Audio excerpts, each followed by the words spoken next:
کسی نے کہا کہتے ہیں جس کو عشق خلل ہے دماغ کا. جب ہم چھوٹے تھے تو یہ بات بہت بری لگتی تھی. جب بڑے ہوئے سمجھ آئی تو واقعتاً یہ خلل ہے، عقل کا خلل ہے، جذبوں کا خلل ہے. خلل اس اعتبار سے ہے کہ محبت کے پاک راستوں پر کوئی پابندی نہیں ہے. ٹھیک ہے.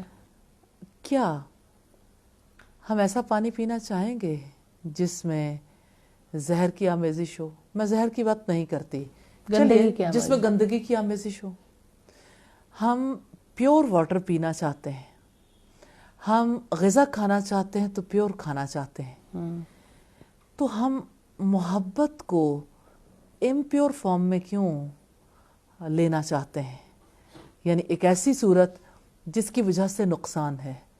اور خاص طور پر جب ہم عشق کا لفظ بولتے ہیں تو یہ فریفتہ ہونے کی انتہائی حالت ہے جس میں انسان اپنی عقل سے کام نہیں لے پاتا، جس کی وجہ سے اس کے دل سے اللہ تعالیٰ کی یاد اٹھ جاتی ہے، جس کی وجہ سے رسول اللہ کی محبت بہت پیچھے چلی جاتی ہے، جس کی وجہ سے انسان اپنے دین کو بھی قربان کر بیٹھتا ہے. آپ نے یقیناً وہ واقعہ پڑھا ہوگا یا سنا ہوگا کہ مصر میں وہ ایک ینگ لڑکا جو مسجد میں اذان دیتا تھا، ایک بار مینار سے اترتے ہوئے اس کی نظر ساتھ والے گھر میں کھڑی ایک لڑکی پہ پڑ گئی جو کہ کرسچن تھی. وہ سیدھا اترتے ہوئے اسی گھر کے اندر چلا گیا اور اس سے نکاح کرنے کی خواہش کا اظہار کیا. تو اس لڑکی نے کہا کہ میں تمہارے ساتھ نکاح نہیں کر سکتی کیونکہ میں کرسچن ہوں اور تم مسلمان ہو. جب تک اگر کوئی مجھ سے نکاح کرنا چاہتا تو اس کو میرا دین اختیار کرنا ہوگا. سوچیں، اذان دینے والا ینگ لڑکا اس بات کے لیے ریڈی ہو گیا کہ میں کرسچینٹی اختیار کر لوں.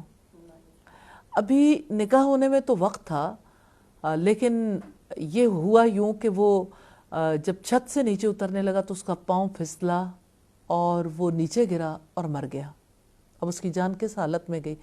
سوچے، جو اللہ کی بڑائی کے لیے 5 وقت دن میں اذان دیتا تھا، ایک لڑکی کا تصور اس کے لیے جان لیوا ہو گیا کہ اس نے اپنا دین بھی چھوڑا، ایمان بھی بیچ دیا اور پھر دنیا سے بھی چلا گیا.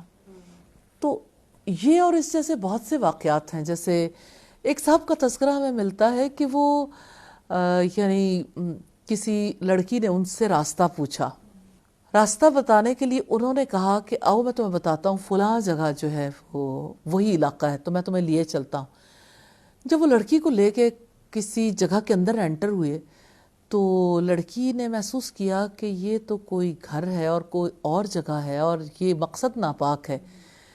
تو لڑکی نے سوچا ٹھنڈے دل سے کہ میں بھاگوں گی تو بھاگ نہیں پاؤں گی، تو کیا راستہ اختیار کروں. تو لڑکی نے اس سے کہا خوشگوار انداز میں کہ کیا ہی یعنی اچھا ماحول ہے اور کیا ہی اچھا گھر اور باقی سارا معاملہ، تو کیوں نہ ایسا کریں کہ آپ اچھا کھانا لے کر آؤ تاکہ ہم اچھا وقت گزارنے کے قابل ہو جائیں. تو وہ فرد اس جھانسے میں آ گیا اور کھانا لینے کے لیے چلا گیا اور گھر کا دروازہ کھلا چھوڑ گیا.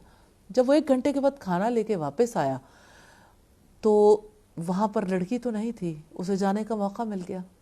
لیکن وہ لڑکی اتنی سی دیر میں اس کے دل کے اندر اس برے طریقے سے سرایت کر چکی تھی کہ وہ گلیوں بازاروں میں روتا پھرتا تھا.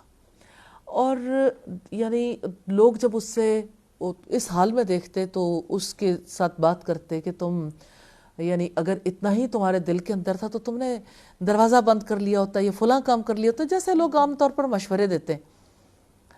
لیکن یہ ہے کہ وہ یعنی ایسا کوئی کام نہیں کر پایا اور ایک دن اسی طرح سے اسی کا نام لیتے لیتے انتقال کر گیا.